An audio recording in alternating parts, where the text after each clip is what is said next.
राधे राधे। जय श्री कृष्णा। सभी भक्तों का कथा सुनने व इतना सारा सहयोग व प्यार देने के लिए दिल से धन्यवाद। आप सभी भक्तों का जीवन खुश में रहे और परमपिता परमात्मा की कृपा आप सभी भक्तों पर हमेशा बनी रहे। आइए शुरू करते हैं वैशाख महात्म्य अध्याय 21वां। तब श्रुतदेव जी कहने लगे कि शंख मुनि और व्याध दोनों बड़े विस्मित हो गए। तब शंख मुनि ने पूछा, तुम कौन हो और तुम्हारी दशा ऐसी कैसे हो गई? हे सौम्य, किस कर्म से तेरी ऐसी शुभ बुद्धि हो गई और तेरी मुक्ति कैसे हो गई, यह सब मुझे बताओ। शंख मुनि के इस प्रकार पूछने पर वह दंडवत पृथ्वी पर सिर झुकाकर हाथ जोड़कर कहने लगा, मैं प्रयागराज का निवासी कुशिद मुनि का पुत्र ब्राह्मण हूँ। यौवन विद्या में बड़ा चढ़ा, बहुत बोलने वाला, धनवान और सदा ही मैं घमंड में रहता था। मेरा नाम रोचन था। आसन, शयन, निंद्रा, ब्याज लेना, यही मेरा व्यापार था। मेरी किसी भी धर्म कर्म में कोई भी श्रद्धा नहीं थी और मैं अपना सारा समय ऐसे ही नष्ट करता रहता था। वैशाख के महीने में जयंत नाम के ब्राह्मण भगवान के प्यारे वैशाख मास के धर्म की कथा सुनाया करते थे, जहाँ चारों प्रकार के वर्ण के हजारों स्त्री और पुरुष प्रातःकाल स्नान करते और मधुसूदन भगवान का पूजा पाठ करते और कथा सुनते थे। मैं उस सभा में पगड़ी बांधकर पान चबाता और वहाँ का कौतुक देखने तो जाता था, लेकिन मैं कभी वहाँ जाकर किसी की हंसी उड़ाता, कभी किसी की निंदा करता। ऐसी लोक बातों से सब श्रोताओं का मन भटक जाता था। उसी दोष के कारण मेरी बुद्धि नष्ट हो गई, मेरी आयु भी कम हो गई और 14 मनवंतर तक भयंकर नरक में रहा और 84 लाख योनि भोग कर अब मैं इस विशाल वृक्ष की खोकर में सर्प की योनि में निवास कर रहा था।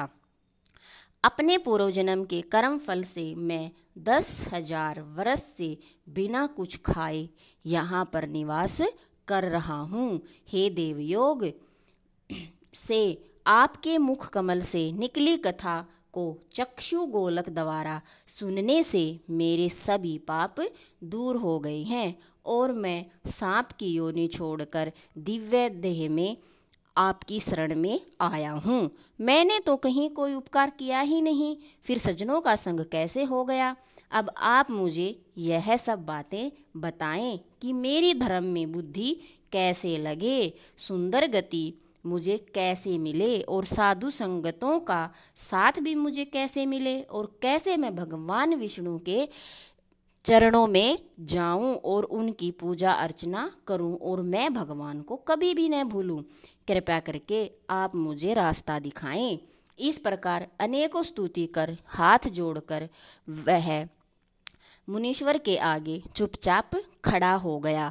जब शंख मुनि ने प्रेम से उसको दोनों हाथों से उठाया और बाहरी वृत्तांत कहने लगा, बोला, हे दविज, वैशाख मास और विष्णु भगवान का महात्म्य श्रवण करने से तेरे सारे के सारे पाप नष्ट हो गए हैं।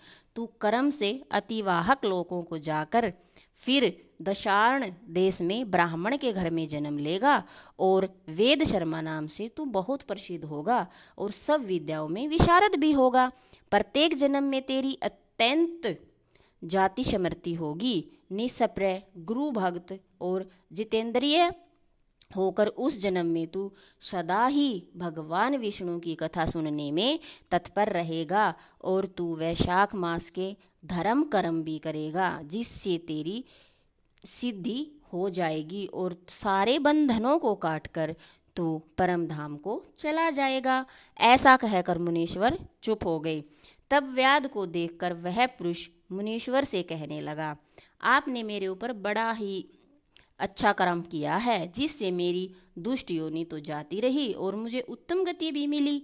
ऐसा कहकर वह परिक्रमा दे और आज्ञा लेकर स्वर्ग लोक को चला गया। हे राजन, तब संध्या हो गई।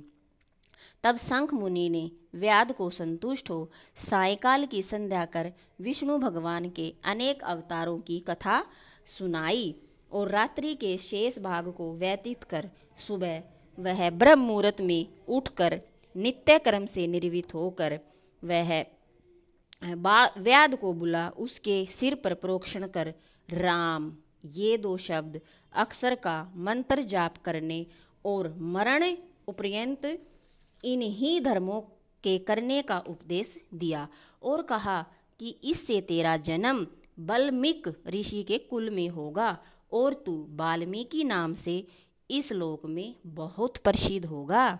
व्याध को इस प्रकार समझा बुझाकर शंख मुनि दक्षिण दिशा को चले गए।